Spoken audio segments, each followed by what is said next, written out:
about 20 years ago, I was working as a sales manager for Wells Fargo Bank in San Francisco. And at the time, I had about 30 sales reps and a couple of supervisors that reported to me. And one of my supervisors, Rob, was approaching his 40th birthday. Now, Rob was very well liked by his people, so they wanted to do something kind of special, kind of memorable for this momentous birthday occasion. And they came to me with the idea that they wanted to play a practical joke on him. And their idea was to set up a fake interview for Rob to conduct, and the interviewee would be a stripper. Okay, one of these stripograms. And I thought, great idea, I love it. Except, as I mentioned, I'm working for a very conservative financial organization. And as everybody knows, HR people typically aren't hired for their sense of humor. So I said, no, that's not going to work. Somebody's going to lose their job, and it's not going to be me. So they said, well, okay, since you nixed that idea, why don't you come up with a better idea? So I thought about it for a few days, and I thought, you know, losing your job actually could be quite funny. So I thought, well, why don't we fire Rob on his birthday?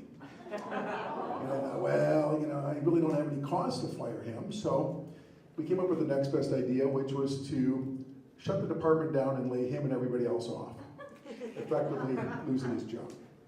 So I knew this would be kind of traumatic for him, and a little bit maybe, huh? So my wife Lynn and I were friends with Rob and his wife Suzanne outside of my office. We socialized together. Rob's an artist, my wife is an artist, and they got together. And so I thought, well, I better call Suzanne and let her know what we're doing, so when Rob calls her in a panic, she doesn't freak out, and then she calls me later. So she's playing along with the game, and she's not going to, tip him off or anything. So I put together a letter. I typed it up, printed it on letterhead, and signed the president and chairman of the board's name to it. Now, typical corporate letters, they don't say much of anything, but they, have a lot of nuances. Like we've had a tough year, and we have challenges ahead of us, and things like that. But it didn't quite come out and say that we're shutting the department down. So Rob's birthday arrives. Nobody says anything. No happy birthdays, no congratulations, not a peep about his birthday. The plan was kicked off when my boss, Gary, came into my office to deliver the bad news. And my other supervisor, Tanya, goes and alerts Rob. She says, something bad is happening in Terry's office. Gary's in there, and they're having a discussion. It looks pretty heated. Well, curiosity got the best of Rob, and he has to come and check it out. Now, I had one of those typical offices that had a glass wall, and right down the aisle from me is Rob's cubicle. And Rob's in his cubicle. Gary's sitting down with his back to the wall, and I see Rob peeking over the partition. Now, Rob's about 5'7", and the partition is about 5'6". So from my perspective in the office, this is what it looks like. Here's the partition wall, and here's Rob. And he's popping up and down. And I said to Gary, right now, Rob is on his toes, and now he's down. And he's back up and he's balancing on his toes. I'm flailing around my hands, and Gary, my boss, is laughing at me.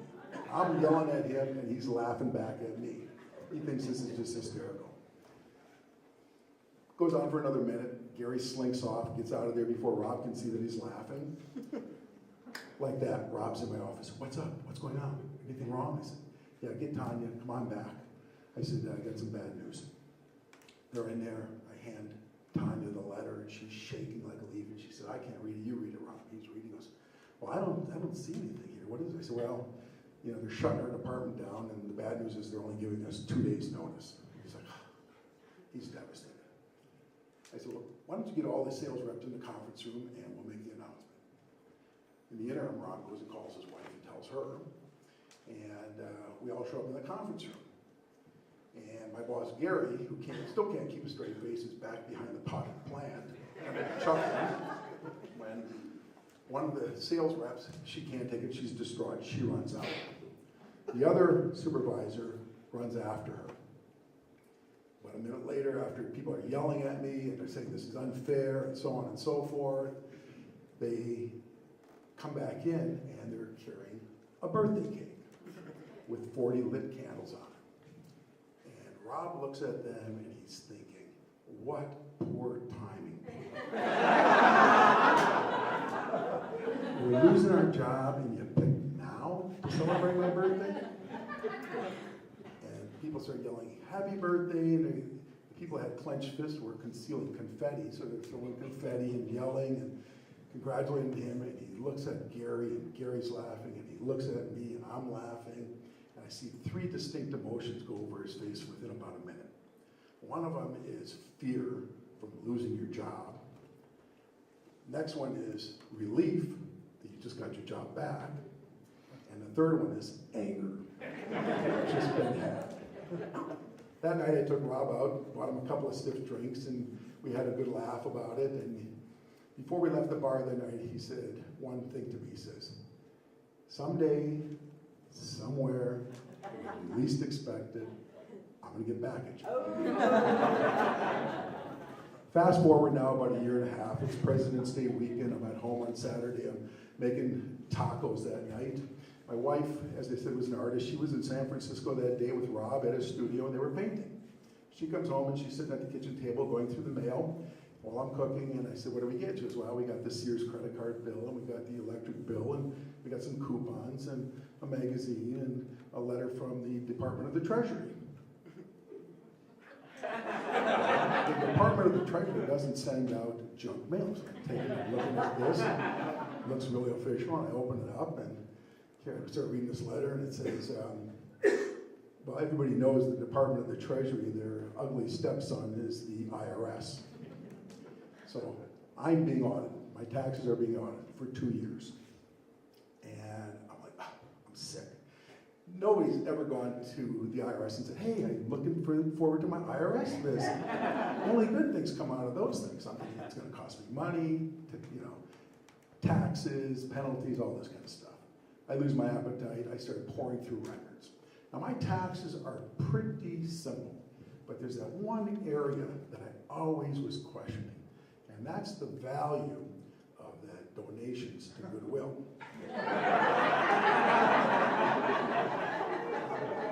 You know, that $300 lime green leisure suit your dad bought you never wore, or those 3 pair of size 32 waist Levi jeans, $50 a piece, right? So I'm worried.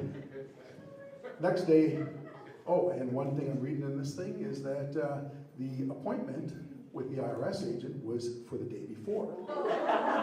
So now I've missed it. So now I'm really nervous. Next day, I'm pouring through my records. I'm going through 7 years worth of canceled checks. I'm looking for anything that will make my case for the IRS agent. Sitting at the kitchen table, the doorbell rings.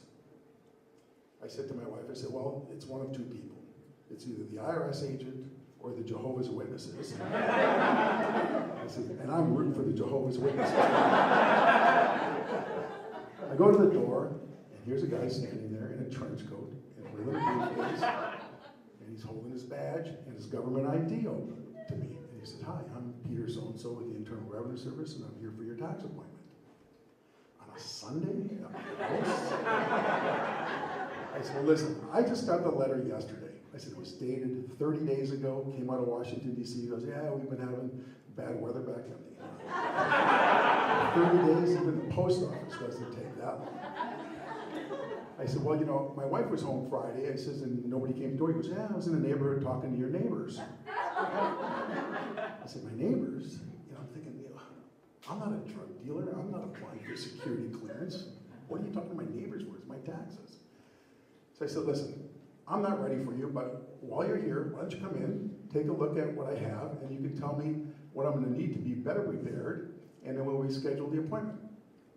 Peter comes in, we're sitting at the kitchen table going through it. About a minute goes by, the doorbell rings.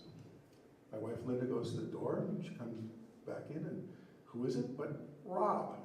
And his wife Suzanne and a friend of theirs, and Rob's got a big bottle of wine with them. And I'm thinking, my God, people, what poor time. I'm being audited by the IRS, and you come up with a bottle of wine? And Rob looks at me and says, hey, Terry, how's it going? He says, "Hey, Peter, how you doing?" I go, "He knows this guy? This is my lucky day. We're all good friends here. This can only work to my advantage." And then I look around and I realize he knows this guy. And I remembered one thing. Someday, somewhere, when you least expect it. Thank you.